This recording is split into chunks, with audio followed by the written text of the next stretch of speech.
Israel ने तय कर लिया है कि वो ईरान को बख्शेगा नहीं।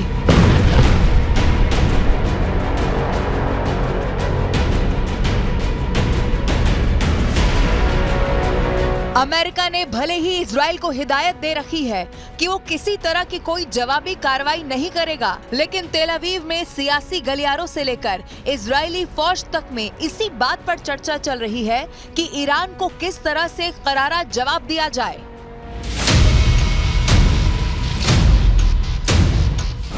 नेतन्याहू का वॉर प्लान रेडी है।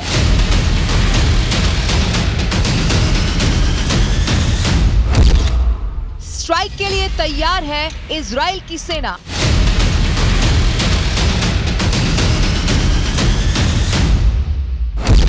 ईरान पर बरसेगी बदले की आग।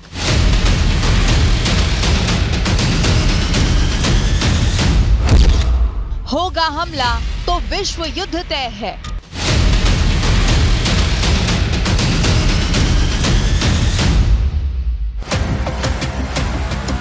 इजराइल की वॉर कैबिनेट ने बड़ा फैसला ले लिया है। ईरान पर हमला होगा और जरूर होगा।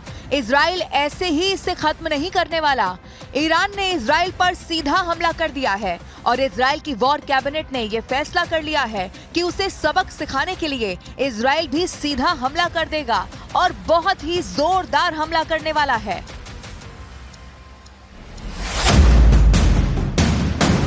ईरान के खिलाफ शुरू होगा ऑपरेशन। ईरान पर होंगे सिलसिलेवार हमले, मिलिट्री, कूटनीति और साइबर हमले होंगे। इजराइल शुरू करेगा ऑपरेशन आयरन शील्ड। तेहरान में अहम ठिकाने पर हो सकता है हमला।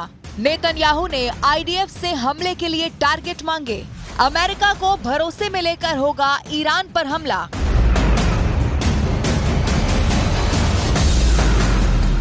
ईरान बार बार धमकी दे रहा है कि अगर इजराइल ने आगे कुछ भी किया तो अंजाम बुरा होगा, लेकिन इजराइल को ये पता है कि उसे इस हमले का जवाब जरूर देना होगा और इसीलिए वॉर कैबिनेट में तय हुआ है कि इजराइल ईरान पर हमला करेगा और जिस तरह का हमला इजराइल पर हुआ है उससे भी बड़ा हमला इजराइल ईरान पर कर देगा। इसके लिए प्लानिंग बन चुकी है।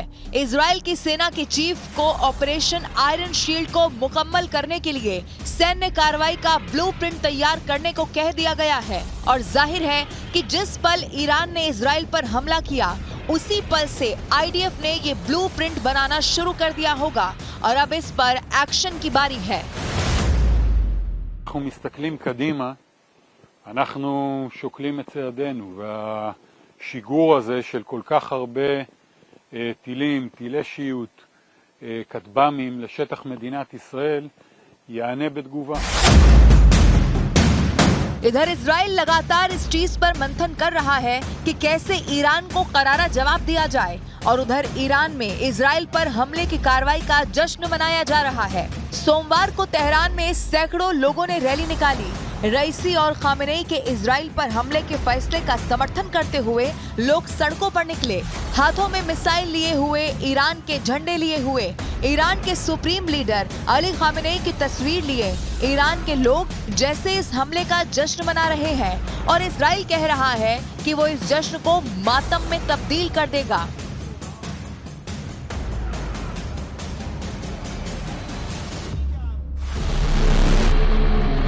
कहने को ईरान ने 1 अप्रैल को दमिश्क में हुए उसके दूतावास पर हमले का बदला लेने के लिए इजराइल पर मिसाइलों की बारिश की और यहां तक कह रहा है कि उसका ये ऑपरेशन खत्म हो चुका है, लेकिन साथ में ईरान धमकी दे रहा है कि अगर इजराइल ने इसके जवाब में ईरान की जमीन या विदेश में ईरान के ठिकानों को निशाना बनाया तो वो और भी ज्यादा भयानक हमला कर देगा। और अब इजराइल ने फैसला कर लिया है, ईरान को सबक सिखाने के लिए वो हमला जरूर करेगा। हालांकि इजराइल के प्रधानमंत्री बेन्यामिन नेतन्याहू ने अमेरिका को जवाब देते हुए कह दिया है कि ईरान से पैदा होने वाले खतरों के लिए पूरी दुनिया को साथ खड़ा होना चाहिए। इजराइल के खिलाफ ईरानी हमले को विफल करने में अमेरिका, ब्रिटेन, फ्रांस और अन्य के समर्थन की गहराई से सराहना करता हूं। प्रत्यक्ष रूप से और अपने आतंकियों हमास और दूसरे संगठनों के जरिए ईरान आक्रामकता का पूर्ण पैमाने पर अभियान चला रहा है, जो न केवल इजराइल बल्कि पूरे मध्य पूर्व के लिए खतरा है। अंतर्राष्ट्रीय समुदाय को इस ईरानी आक्रामकता का विरोध करने के लिए एकजुट रहना चाहिए, जिससे विश्व शांति को खतरा है। ईरान ने दावा किया था कि उसने इजराइल पर हमला करने से 72 घंटे पहले ही व्हाइट हाउस को हमले के बारे में बता दिया था। इतना ही नहीं, ईरान ने यह भी दावा किया था कि उसने अपने पड़ोसियों तक को इस हमले की जानकारी दे दी थी, लेकिन पेंटागन ने इसे झूठ करार दे दिया है। We were not given specifics by Iran, and to my knowledge, any specifics in terms of exact times, dates. We obviously have a robust intelligence network that provides indications and warning, but to answer your specific question, no, Iran did not tell us when and where they were going to attack. Iran फिलहाल सिर्फ Israel से ही पंगा नहीं ले रहा है। Iran के supreme leader Khamenei ने अमेरिका को धमकी दे दी है कि वो इसमें ना पड़े, नहीं तो उसे भी अंजाम भुगतना होगा। और इसके साथ ही अमेरिका को लेकर झूठ भी बोला कि अमेरिका को हमले की जानकारी थी। ऐसे में जिस तरह से इजराइल ने ईरान को सबक सिखाने का ब्लूप्रिंट तैयार कर लिया है, तो अमेरिका भी उसके साथ आ सकता है और ऐसे में ईरान को भारी कीमत चुकानी पड़ सकती है।